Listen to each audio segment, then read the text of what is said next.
Hi everyone, this is Jim. Welcome to this Chess Blitz postmortem. This is a postmortem of my Blitz game number 23, where I was black. My opponent played an unusual queen's pawn opening, so let's take a look at how it went down. And I've left the engine and the notation pane turned off. We're out of opening book right away.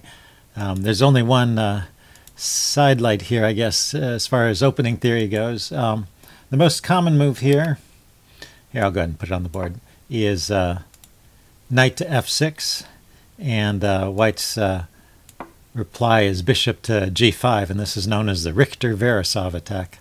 I once looked at this for a little bit to see if I was opening one to add to my repertoire, but I didn't really like the positions I got out of it. But if you're familiar with the Chigorin defense to the Queen's Gambit, this is sort of a Chigorin defense reversed, with the colors reversed.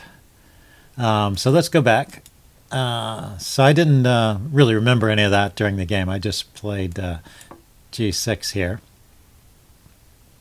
thinking to get some pressure against the d pawn, which is missing the support of the c pawn here because the knight is there blocking the way. And he develops his bishop to f4. He could have still brought it out to on g5 here, I guess, if we wanted to continue along the lines of the Richter-Veresov. And yes, I played this move a6, trying to keep the knight out of this square, because I was worried about the knight coming here and the bishop and the knight putting pressure on this pawn. But the computer says that's kind of a waste of time. If he does play the knight up there, I can defend it by playing my knight to a6, and it's all okay. So an unnecessary defensive move, and white has a decent opening, has the usual opening advantage, I guess you could say. And so we just continue with normal developing moves. I'm putting my knight here to support the c5 push. I want to continue to undermine the center here, so I want to take here, bring a pawn forward, and then maybe get this knight out of the way and attack that pawn. But game continues.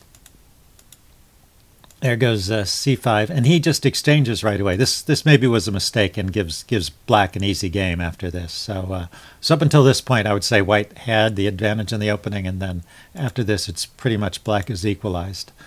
Basically, white has given up one of his center pawns, and he's helped black by moving the pawn forward. And if we back up to this position, this pawn is not really under attack. It's defended by the knight, and it's just attacked by a pawn, and it's defended by a pawn and a knight. So it's perfectly safe just to leave it, and if I take it, just take back with the pawn, and that way white maintains a d pawn in the center at least, and probably is better for white. So we get to this position, and there's some kind of pressure on my d pawn.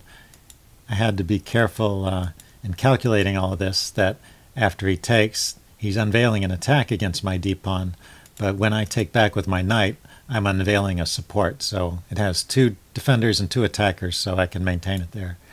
And then when I retreated the bishop because it was under attack by the knight, it actually leaves this with only a single defender because the bishop is in the way. And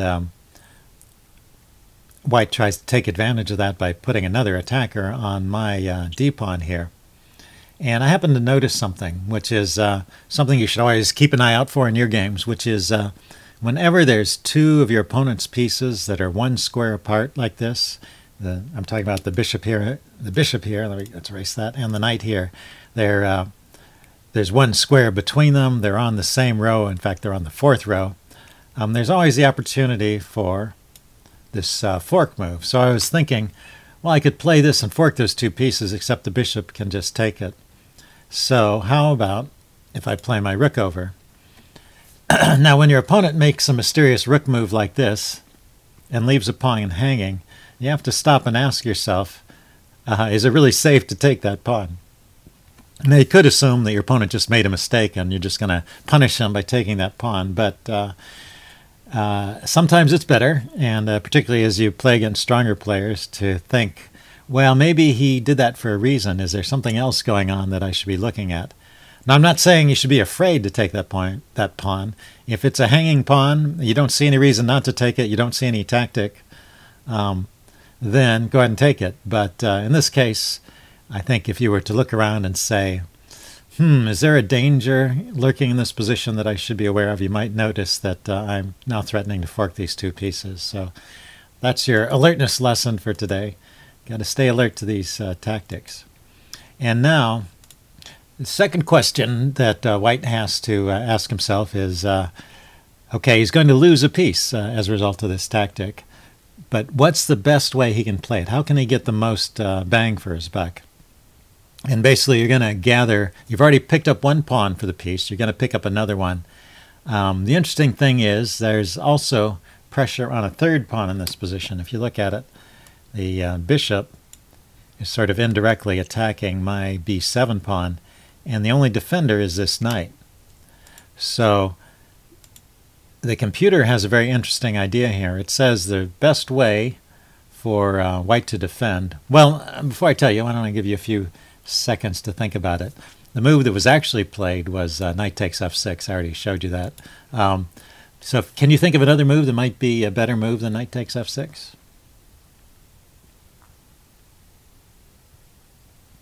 Okay, pause the video if you want some time to think about it. I am going to give away the answer now. The move the computer suggested here is b5. And the idea is, well, I don't want to lose my knight, so I'm going to move him out of the way. And then, let's see, what does White do here? He could go ahead in the same vein and take here. I think the computer suggested just moving a rook or something like that. But here, let's try this. You take the pawn. So now you've got two pawns for the piece. And then you can take here.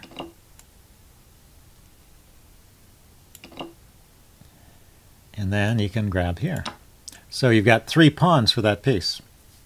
And that's a better position. Black is still winning in that case because we're early enough in the game that the extra piece is worth more than the three pawns. But you still have something to play for, I guess, is the point. After this, the way my opponent played it,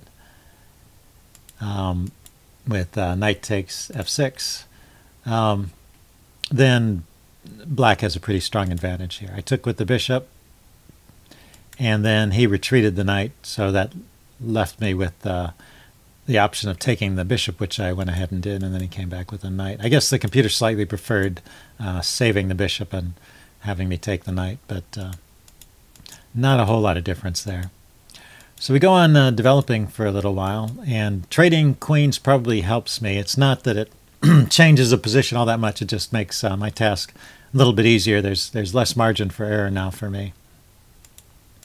And so as these pieces get traded off, actually my advantage of the extra piece becomes stronger.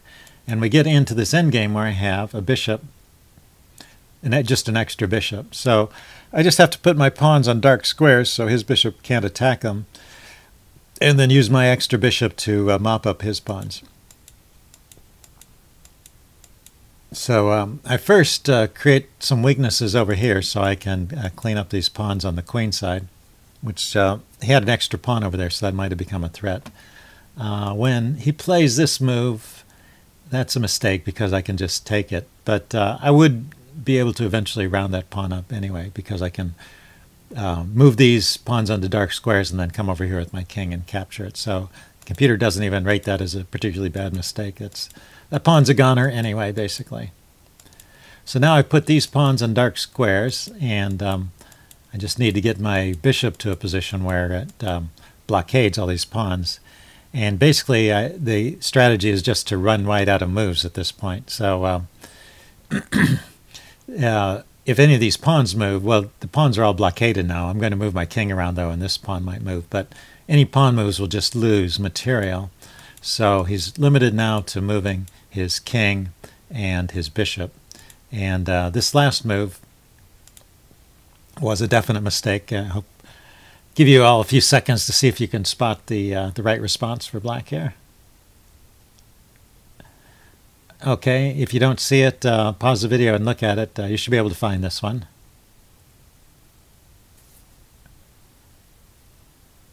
Okay, I'm going to go ahead and tell you the answer now. The answer is bishop to g3 checkmate. And it's just interesting that the bishops form a crisscross pattern. And when that happens, they control a total of 4 squares. And the king, my king, is blocking that exit square there. Now, my idea when I moved my king here, let's back up a second, just to show how this game could have continued. My idea when moving my king here is I want to come in and attack this pawn. This is really the weak pawn in the chain. And so I need to chase his pieces away. So I'm trying to get to this square here. And that's why his king came to here, was to keep my king out. But it's vulnerable to the checkmate. So what else can he do? Like he said, he can only move the king or the bishop. And if he moves the king, say he goes back this way, since he can't come to this square, he can't go back because the bishop is covering that one. He really only has these 2 squares. Then my king can come forward. The bishop has to move away, and the king comes here, and then his king comes up to defend the pawn. I'm just going to be able to win it like that. So that's what happens if he moves the king, and his only other option is to move the bishop. If he moves the bishop here, I'll just trade it off. So let's say he moves it away this way. Oh, he can't go here, he can't go here, can't go here. Okay, his bishop has basically run out of moves. And all these squares it gets taken, so he goes here as the only bishop move, and then I just take it.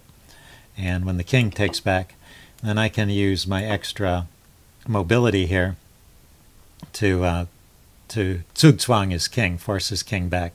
So if the king tries to stay in this row, I can come around this way, and if he goes to the side in front of my king, I'm just going to go sideways and get this pawn. So he has to go back at this point. Then I attack the pawn. He comes up to defend it. I come forward like this, and he can't go back and hold on to this pawn. He can't come forward to hold on to this pawn because the bishop is guarding this square. So he's got to move back, and then I grab the pawn. So you can see it's just a mopping up operation after that bishop is gone. So it was already a game over, but just leads to a cute mate when he plays this move. Oh, I see. The move's got erased. Yeah, so he actually played the move king to e1 there and then allowed this checkmate. So, hope you guys enjoyed that. Leave any comments you have in the section below, and I'll see you next time. Thanks. Bye.